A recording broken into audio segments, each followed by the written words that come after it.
तो ईश्वर के यहाँ देर है अंधेर नहीं। आंध्र प्रदेश में दो व्यापारी थे।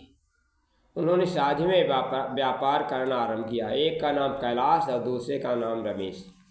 दोनों बचपन से घनिष्ठ मित्र थे। विद्यार्थी जीवन में भी रही, वयस्क होने पर भी कार्यों में वो दोनों व्यापार की ओर अग्रसर हुए। हजारों मुनाफा होने लगा। एक बार इतना लाभ हुआ कि 40-40 हज़ार के चेक कैश कराने के लिए बम्बई जाना पड़ा। रमेश ने कैलाश से कहा, चलो भाई अब की बार बम्बई चले, वहीं चेक कैश कराकर अन्य आवश्यक वस्तुएं खरीद लेंगे। कैलाश का पिता तैयार हो गया। दोनों शुभ मुहूर्त से विदा हुई। 80,000 धनराशि। रमेश के मुंह में पानी आ गया। उसके हृदय में कुत्सित विचार भर आए। कैलाश को मारकर पूरी रकम का मालिक बन जाऊं। बम्बई पहुंचकर रमेश ने दुकान पर जाकर 2 पान लगाए, एक शुद्ध और एक मिश्रित। कार किराए की थी। रमेश ने अच्छा पान खाया और कैलाश को विष वाला पान खिला दिया।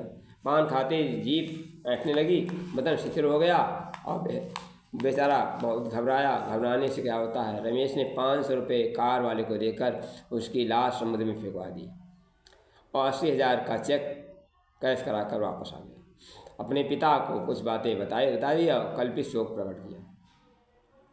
कैलाश के यहाँ शोक समाचार पहुँचाया गया कि आपका पुत्र मेरे पुत्र के साथ समुद्र पर नहाने गया था, परंतु दुर्भाग्यवश वहाँ लहर से बहता चला गया। न मालूम कौन जंतु से खींच लगा। इससे रमेश के हृदय में सदमा बैठ गया। उसका हालत खराब हो गई। तो आपके पास मैं उसका भाग 4,000 रुपये भेज रहा हूँ, जिसके कारण ये लोग बम्बई गए थे तथा साथ ही संवेदना सहानुभूत बढ़ गई। कैलाश के पिता यह समाचार पाकर अपार शोक हुआ। तो रमेश ईमानदारी के प्रति कृतज्ञ थे, उसे आशीर्वाद देने लगे। समय बीतने में रमेश के यहाँ पुत्र उत्पन्न हुआ। खुशियाँ मनाई गई। उसका नाम विजय रखा। बड़े लाड प्यार से पाला। उसके विद्यार्थी जीवन अच्छी तरह व्यतीत हुआ। खूब मन लगाकर पढ़ता था। 16 वर्ष हो गया। एक दिन उसके सिर में दर्द हुआ। बड़े बड़े डॉक्टरों को दिखाया, डॉक्टरों ने इनकार कर दिया। उसकी हालत चिंताजनक हुई। पिताजी उसे स्विट्जरलैंड लेंगे, लेकिन वहाँ भी हालत ठीक नहीं हुई। एक दिन उस विजय ने कहा, पिताजी आप मुझे अपने देश लौटा ले लिए, मैं ठीक नहीं होने की आशा है, यदि ठीक होना तो वहीं ठीक हो जाऊँगा। पिता यह सुनकर दुख हुआ, परंतु अपने लाडले पुत्र का आग्रह को टाल नहीं सके। एक दिन शाम को विजय लेटा हुआ था। पिता से रहाने पैर की ओर और पैर की ओर माँ बैठी थी। दीपक का प्रकाश हो रहा था। उसी समय विजय की हंसी आ गई। उसकी हंसी देखकर पिता ने चकित होकर कहा, बेटा इस समय तुम्हें हंसी क्यों आई? विजय बोला, इसलिए कि आपने मुझे पहचाना नहीं। रमेश बोला, कैसी बातें करते बेटा, मैं जानता हूँ, तुम मेरा बेटा है। विजय ने कहा, अच्छी तरह पहचानो। फिर हंस दिया। इस पर पिता को शक हुआ और खूब अच्छी तरह देखा। अवाक रह गया। क्यों?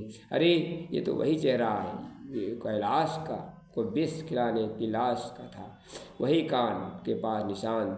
मन में बहुत घबराया। तब विजय ने कहा, देखो तुमने मेरे साथ विश्वासघात किया है। मैं वही कैलाश हूँ जिसके 40,000 रुपये में 4,000 रुपये मेरे पिता को दिए, शेष हजम कर गए। उन्हीं रुपयों को लेने मैंने जन्म लिया है। पालन पोषण और बीमारी आदि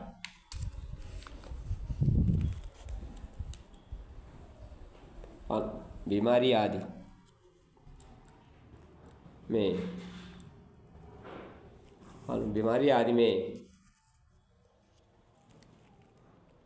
जो खर्च हुआ है वो मैंने अदा कर लिया। शेष 4,000 रुपये मेरे पिता को दिए, शेष हजम कर गए। पालन पोषण बीमारी आदि में आपने जितना खर्च किया वो सब मेरा खर्च ज़्यादा हो गया। केवल 500 रुपये बचे हैं। मेरे मरने का दाह श्रृंखला लगा देना। आपको मुझे बेटा कहना शोभा नहीं देता। मैं जाता हूँ। इतना कहकर विजय शांत हो गया और चिर निंदा में सो गया। रमेश इस घटना से काफी प्रभावित हुआ। पुत्र शोक को धैर्यपूर्वक सहा, क्रियाकर्म करके संसार से पूर्ण रूप से मोड़ लिया। विरक्त भाव से स्थित होकर जगत में प्रभु चिंतन में व्यतीत किया। गोस्वामी तुलसीदास ने स्मरण का, कर्म प्रधान विश्व करी राखा, जो जस करई सो तस फल चाखा। धन्यवाद।